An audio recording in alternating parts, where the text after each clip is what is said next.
Guys, as you've seen, this is the video. We're gonna learn how to trade fair value gaps, advanced FVG concept we're gonna learn today. And let's start.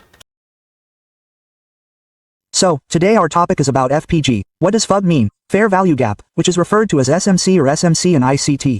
This is a terminology from ICMC and ICT, which we also call imbalance. Okay, so, what is FVG? Okay, so, today we'll cover a lot of topics. Like, what is FVG? And why does FVG attract the market like a magnet? Okay? Like, why does the market reverse after hitting FVG? And if you have a FVG created on a higher time frame, how do you enter it? And after that, if multiple FVGs are created in one leg, which FVG is actually going to work? We'll learn all those things, but before we can understand it in depth, understand the psychology Basically, of he's FVG. saying, What is FVG? what is How does it work? FVG, Its okay? basic components. we'll learn about them, and I'll write them down. No one on YouTube knows these basic components, because they themselves, and that's all they teach. You're only taught about order blocks and FVG, but they don't know the deeper psychology and some of its components. So, what will they teach you? Okay, then, along with that, what is FVG start momentum? What is FVG pill? What is inversion? What is CB? What is BC? What is a volume gap? What is a normal gap? We'll understand all these basic psychological components of FVG. And then we'll move on to how FVG is created on the chart and how to trade it. Guys, by the way, prepare your notebook, okay, because we have to write it down. For example, I got everything, I have everything right, and you should also write yourself. Your stop loss. We'll discuss all these things one by one. So stay tuned, there's going to be a lot of innovative content. You won't get it on the entire YouTube channel, that's guaranteed after the video. And here, in the middle of the video, I'll give you all the information. So keep watching. Okay? So, now let's understand what FVG is and how it's formed on the chart. Okay? So, the full form of FVG is fair value gap, or what we also call imbalance. Why does it form? Look, whenever there's a big momentum in the market, whether it's due to news, big players entering the market, or any other reason, if there's momentum, it leaves footprints behind. Correct? Whenever these FVGs form on the chart, correct? They always tell you that a movement has passed from here. Correct? So, what does that tell us? Okay, a big movement has come from here, so, there must be something that's caused a big movement. Okay? Whether it's due to news, price action, the entry of major players, or anything else. But what happens is, when the market dramatically shoots up from point A to point B, there's no price behind it, and that's why a gap is created. Okay, so what does a gap mean? Volume imbalance, what we call a gap over a gap, is how it happens. For example, a candle forms. Let's say these aren't two candles, but a candle forms, a second candle forms, and a third candle forms. Okay, so what happens is that each candle closes above the previous candle. So, what's the psychology here? The bias is in control, okay? And if we look at the candles from the bear side, what's happening here? The first candle opens and closes. After the second candle opened, it closed below the first candle's low. After the third candle opened, it closed below the second candle's low. So, what's the sense here? Sellers are in control, and the price action here shows that there's been a dramatic movement. Why? Because if you look at it, a gap has formed between the first candle's high and the third candle's low. A second candle formed in between, let's ignore that, okay? But there hasn't been any trading between this third candle and the first candle's high and the third candle's low. Right? There hasn't been any trading here. So, what happened is that the price started from here. It closed from here. The second candle also closed above that. The third candle also closed above that. So, a gap has formed in between, correct? So this is called the FVG, fair value gap, or imbalance. So, that's your buy side fair value gap, correct? Now, how do you calculate the sell side fair value? The low of the first candle and the high of the third candle. Okay? This is what we call your FVG. Okay, so, we've understood what a fair value gap is. Now, understand which fair value gaps are not valid. Look, what we've learned is that there should be a gap between the high of the first candle and the low of the third candle. What's happened now? Look, the week of this third candle is already within the week of the first candle. So, would this be a valid fair value gap for us? No, this fair value gap won't be valid for us. What does it mean for us? There should be a gap between the first and third candles. Okay? Whether it's a weak or a completely similar body, it's fine. If the third candle overlaps the first candle, then there's no fair value gap for us. Okay? Similarly, on the sell side, the low of the first candle and the high of the third candle should not overlap. If they overlap even slightly, then there's no fair value gap for us. Okay, that's it. We've defined which is a fair value gap and which is not. So, this is how a fair value gap is created in the market. How does it happen? If the first candle is a fair value gap on the bullish side, then you have to leave out the high of the first candle and the second candle. Whether the third candle is weak or not, the low of the third candle, whether that low is its weak or the body itself, is fine. Simply the low of the third candle and the high of the first candle on the bullish side is the fair value gap. If a gap is created between these three candles, then we call it a fair value gap. How is it on the sell side? The low of the first candle, the second candle, and the high of the third candle. This tells us that if there's a gap between these two, it's a fair value gap. Now, you'll say, we'll take this week only? No, if it weren't for the week, okay? Let's say it wasn't for the week and only this remained. What do you say? What if the body remained? So, we'd take the body, okay? We simply mean that there should be a gap between the low of the first candle and the high of the third candle for the sell side, okay? Now that's understood. This is FVG, or a fair value gap, okay? So how is it formed? Because the price has moved dramatically from here, it leaves a gap in the middle. Why? Because there hasn't been any trading there. The large orders placed here push the market, and the price moves dramatically higher. So, there hasn't been any trading in the middle portion here. So, that's why a gap is created here, which we call the fair value gap or imbalance. Right? Sir Michael J. Edelston invented this. He has 30 years of experience. If you want to gain inspiration or mentor someone in trading, then choose people who have achieved something. They're showing off their RXs on their Instagram, showing off their cars, showing off their home tours, and showing off their lavish lifestyles, just selling you dreams. Don't follow them. Don't do this. If you want inspiration, seek it from people who have truly achieved something, right? I've personally been inspired by watching all of Sir Michael J. Edelston's videos, and because of him, I've been able to learn SMC very well. Yes, you have to put in a lot of time. You have to put in experience for that. You have to do back testing, right? So, let's get back to the topic. The FG has been created. Now that we understand what FG is, let's analyze it on the chart to see what it looks like. Okay, so, look, this is a 1-hour chart of USD, JPY, and what's happened here? Look, what did I explain? If you want to find a fair value gap on the bullish side, what do you need to do? Mark the high of the first candle and the low of the third candle. There's a gap in between. Forget about the next one for now, okay? Forget about the next one, which is visible here right now. But let's assume that only 3 candles have formed, the first and third candles. So, what is it? You've marked the low of the first candle, the high of the third candle, and the low of the third candle, okay? You found the fair value gap, okay? On the bullish side. How to trade this. We'll understand all this later, but for now, I'm just teaching you how to mark a FG. This is your fair value gap on the bullish side. And where is the fair value gap forming? Look, one is forming here. It's forming very small. It doesn't matter if it's forming small or big. You should just keep marking it. And where is it forming? It's forming here. Again, I'll ask you why you didn't do this. Why did you do it? We'll discuss all this later. Right now, we're understanding how to mark a FG. Okay? We've put in the marking. That's it for the bullish side. Now, let's understand a fair value gap on the bearish side. Okay? So, I'm seeing a little bit of a downtrend structure here. So, how do you mark a fair value gap within a downtrend structure? The low of the first candle and the high of the third candle. That's what you have to mark. Right? This is your fair value gap on the bearish side. And where is it once? And one is just below it, right here. The low of the first candle and the high of the third candle. You have to mark these. And where is one? And look, your one is right here. It's right here, okay? This is again.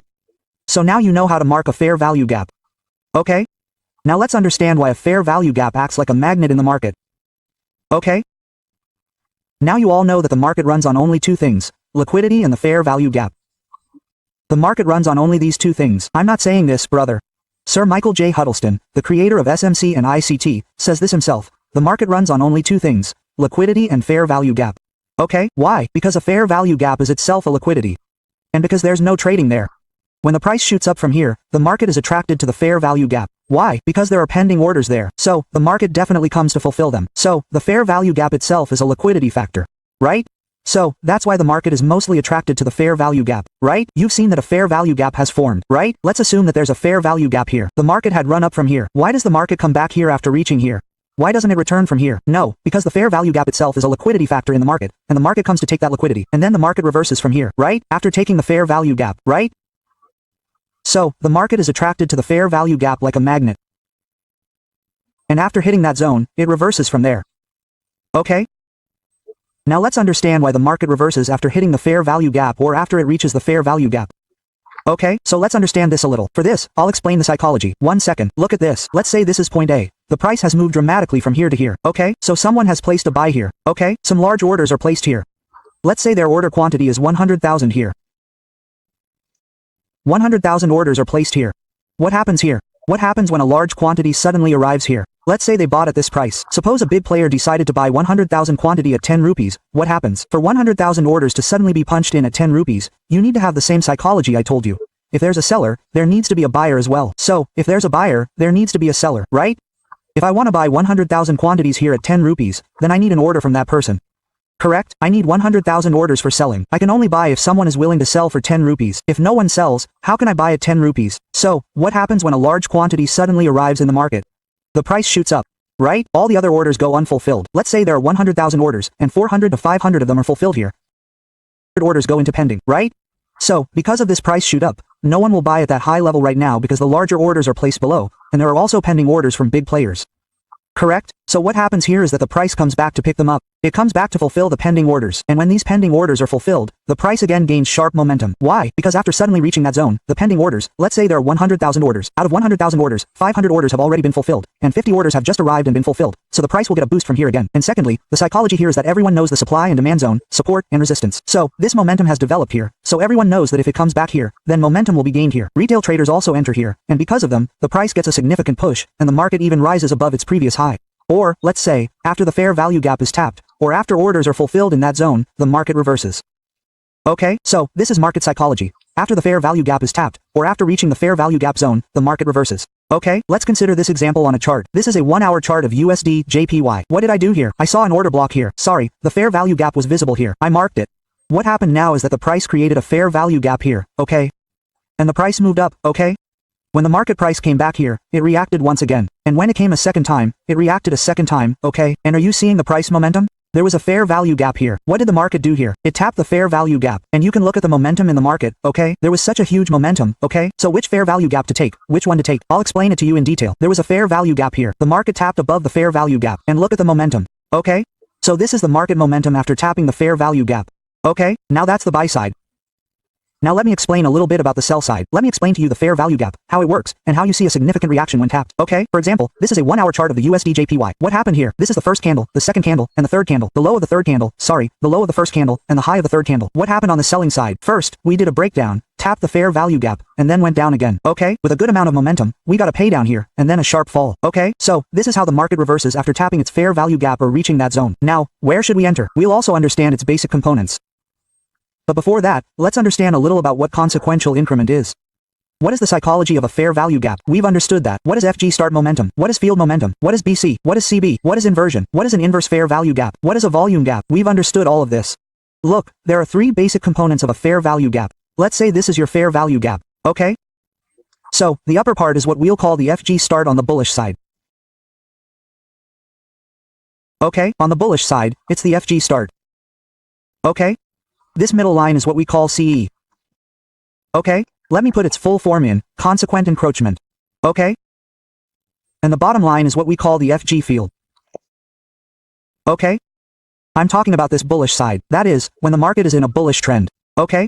And what will it be like here in a bearish trend? Its opposite will be, FPG fill will rise and FPG start will fall. Okay? Now, if I explain to you how this works on a chart of USD JPY, here. There was a chart of USD JPY in the bullish trend. What happened here? A fair value gap was created in a market. Okay, we marked this fair value gap. Now you might say that we understood the FG in this. What are the components of a fair value gap? CE means across consequent encroachment. Now, what is that? This middle line is what we call consequential encroachment. And how is it calculated? It's simply 50% of the fair value gap. Okay, let's say the FUG is this big, then whatever is 50% of it will be the CE. And whatever is the CE, that's why I've drawn that middle line. Now, how to do this? You need to go to a box. Sorry, where did this box go? Yes, go to the box on TradingView. Create any box that matches the start and end of your fair value gap. Then go to its settings and enable the middle line option. Choose any color you want. If you want a dash, use a dash. If you want a line, use a line. It's up to you. You just need to know that this is the middle line. Okay, so you've understood. What's the scene here now? This upper part, you'll ask where it starts. You'll say it starts here. No, it starts here. Why? Because the market has already crossed and tapped it, right? When it returns, where will the first tap happen? It will be on the upper side, correct? So this is the starting point, this is the CE, and this is the FG field. Let's say this is the start, this is the middle, this is the end. Let me explain it in simple terms, okay? That's your bullish side. Now, how can we do a little bearish side? Let's look here. If a bearish FG has formed, yes, look, I'm just explaining this to you. We'll explain the rest of how to trade it and how not to trade it later. This FG here is the bearish FG. This is a 1-hour chart of USD JPY. This FG has just been created here, correct? So, what will be the starting point here? Will it remain? No, the starting point will be here, the one below. Why? Because once the FUG is already below the FUG. And when it reverses, where will the first tap be? It will be here, on the lower side. So, the lower side will start on the bearish side. The CE will remain in the middle, and the one above will be the fill. Okay? So, brother, this is the basic component of the FPG. And what do we have to do with this? Right now, we need to understand what a higher BC is. And what is a CB, okay? So, let's understand a little about BC and CB. What is it? What is it called? And what does it mean? How do we identify it? Okay, BC means buy-side imbalance, sell-side inefficiency. Okay, that means this bullish fair value gap in these shorts. Okay, so the full form of BC here is buy-side imbalance, sell-side inefficiency. Okay, now, if we try to understand it word for word, what does it mean? Buy-side imbalance means that at the time of buying, there was unhealthy price action. Okay, an imbalance has been created here. Okay, so what do we call it? Buy-side imbalance. Now, what does sell-side inefficiency mean? The market moved to the sell side here, so it was for a retracement, or whatever. A sell-side move came, right, but that sell-side move wasn't fully fulfilled. It made a U-turn from there.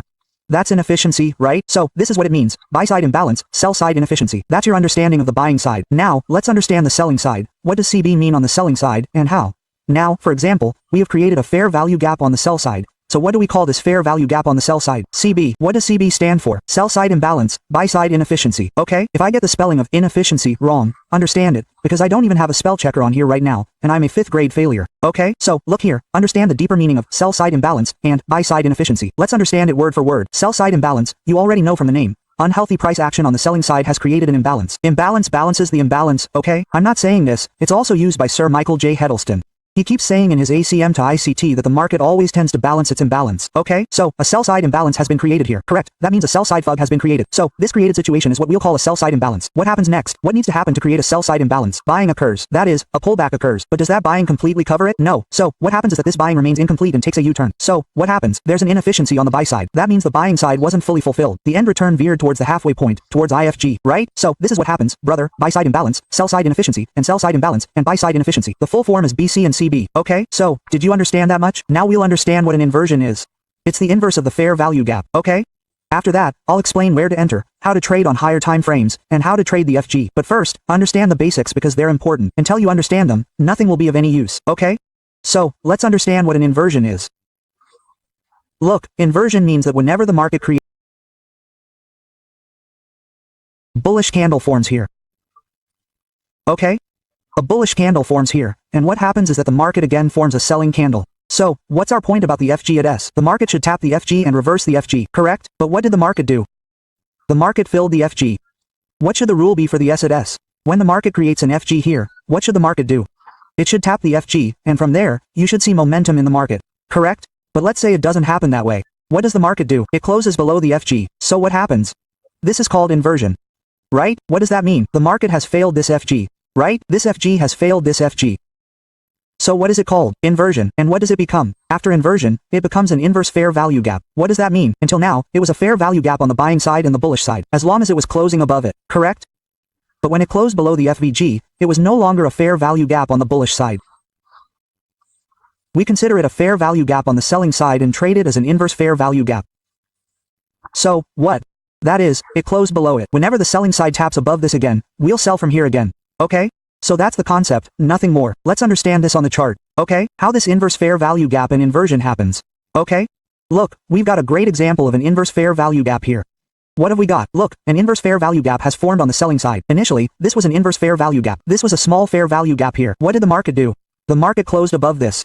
Okay, what happened to the market? It fell from here. It was facing rejection from here. But what did the market do next? It closed here. So what has this become for us now? This has become an inverse fair value gap for us. Inversion has happened. That means we got a closing here above the fair value gap. Selling was initially imbalanced. There was a fair value gap. It closed above that. And what happened next? Look, as soon as the next candle formed, this one touched above it, and you can look at the market momentum. After that, okay, look at this, look at the momentum. After that, there's a one-sided rally upwards. Okay, so, this is how an inverse fair value gap works. Where will you find it? You'll mostly find it at the bottom or the top. Mostly, if it were in the middle, it wouldn't work 70 to 80%. I'm telling you based on how much I've traded.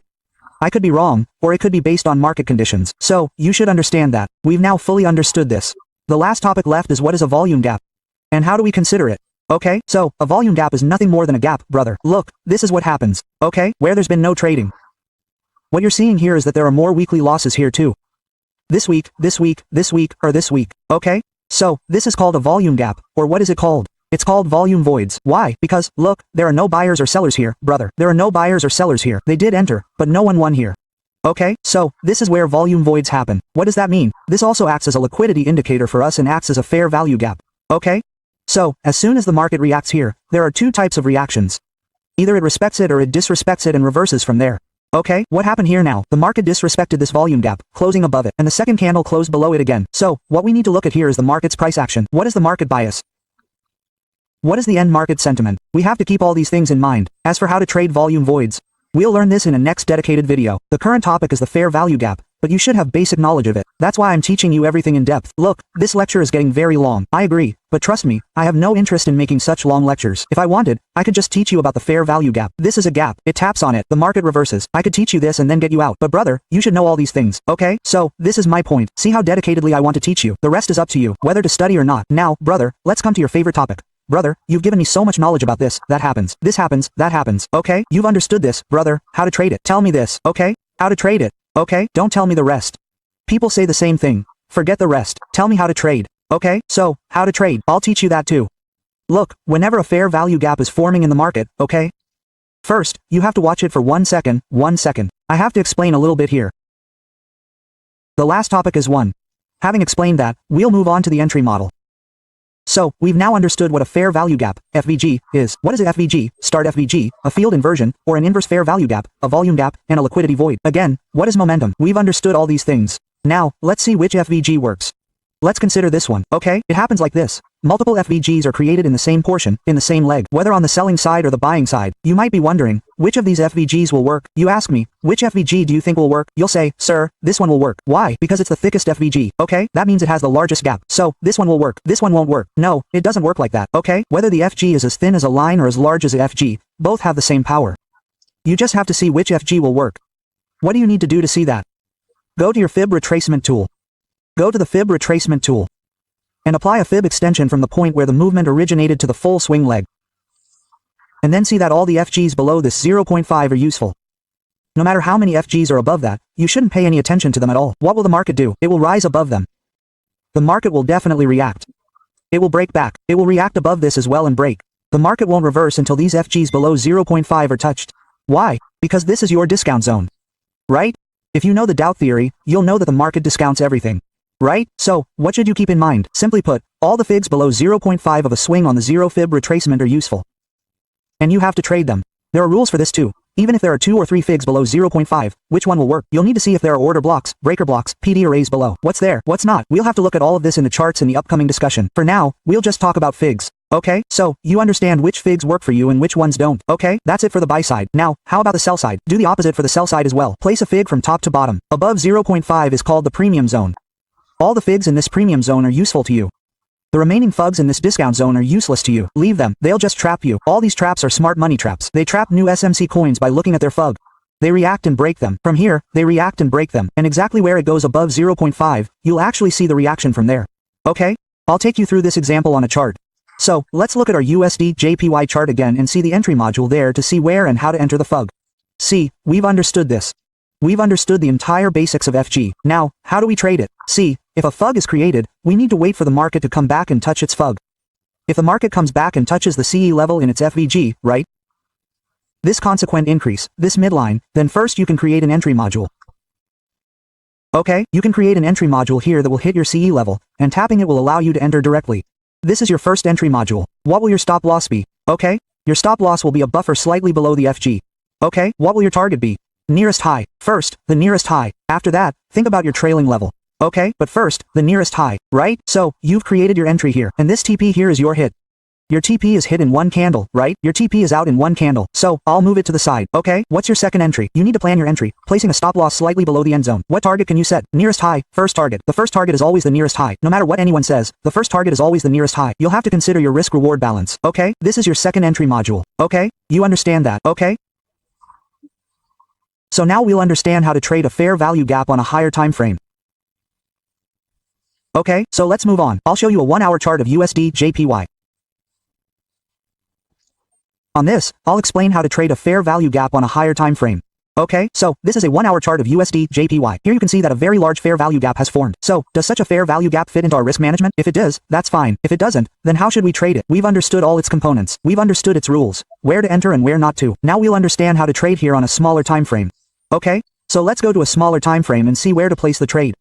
Look, this is that fair value gap. What do you have to do? When you hit a fair value gap on a larger time frame, you don't have to make an entry immediately. You have to go to a smaller time frame, and on a smaller time frame, you have to look for any market structure, chief, change of character, break of structure. As soon as you see a change of character, break of structure, like you just saw it here. Okay? Here, I saw a change of breakout structure in this zone. As soon as it goes above this, you have to catch any fair value gaps below this one or in this leg here. Okay, just like there was a fair value gap here, there was a fair value gap here. Okay, place your entry above it and place your stop loss below the swing high, okay? For example, you made your entry here, but you need to place a stop loss below the swing low and take a significant reward here. Okay? So, this is how you trade. If there's a fair value gap on a larger time frame, how do you refine it to a smaller time frame and trade with a smaller stop loss? I hope you understand. What is the third entry module? The third entry module is where the market comes and taps on the FVG and shows you some price action or a market structure shift. Okay, for example, here, in an internal structure, we found a boss. Below this boss was the FG. For example, tapping on the FUG, there was an order block below. You can make an entry from here. Okay, that's an advance, which we'll cover in an upcoming video. So, as of now, there are only two entry modules. Either enter from the start of the FUG. In this, your risk reward becomes larger because the stop loss becomes larger, and your RR decreases. If you look at this, you'll see that the target is the same, everything is the same, but in this trade, your risk reward is 1.2, and in the previous trade, your risk reward is 1.4. Why? Because you entered at the 0.5 level of the FPG. Okay? Now you understand where to enter. The most important thing you need to understand now is where not to enter. Okay? If the market comes and closes a candle below the 0.5 level, never enter a trade above it in your favor unless you're a beginner or have enough experience trading the market. If you make a trade below 0.5 on the bullish side, if you get a candle closing below 0.5 on the bullish side, then your fair value gap is useless. Then, no matter what the target gives you, you shouldn't enter it. First, and then, which one closes below it? Below the entire fair value gap, you shouldn't enter immediately. Then, this link, this fair value gap, has failed. Then, it's trapped, and it becomes an inverse fair value gap, which we explained a little while ago, inversion, right? I hope you understand why I'm sharing all the information first and Guys, as you know, this is all this is how the fair value works, and I already watched his video multiple times. I got this notebook here. Let me show you guys.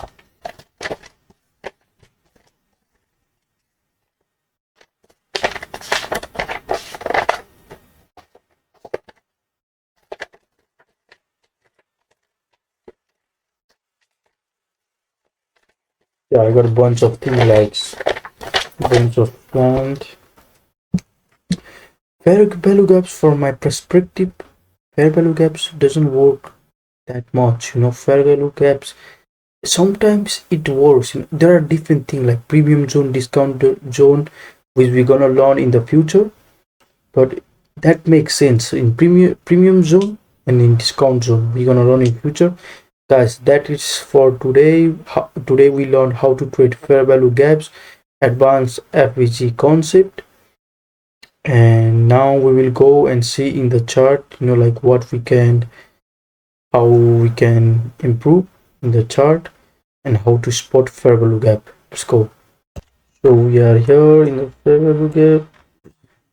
We're at 15-minute chart in the gold in Chow USD.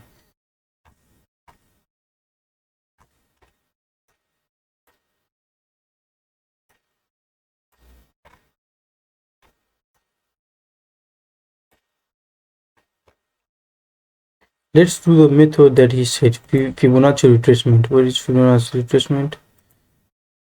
Fibonacci retracement from in the selling, in the buying from bottom to top, and below 0.5 down, fair value gaps works. So below here we got multiple.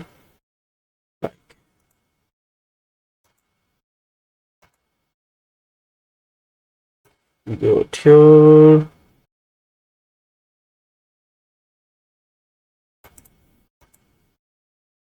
This is mitigated fair value gap, so it doesn't work. And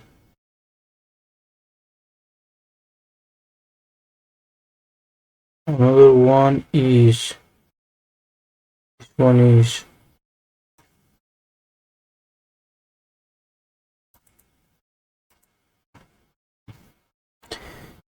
okay, guys. As you can see, that market came like it did this whole sweep. It came fast.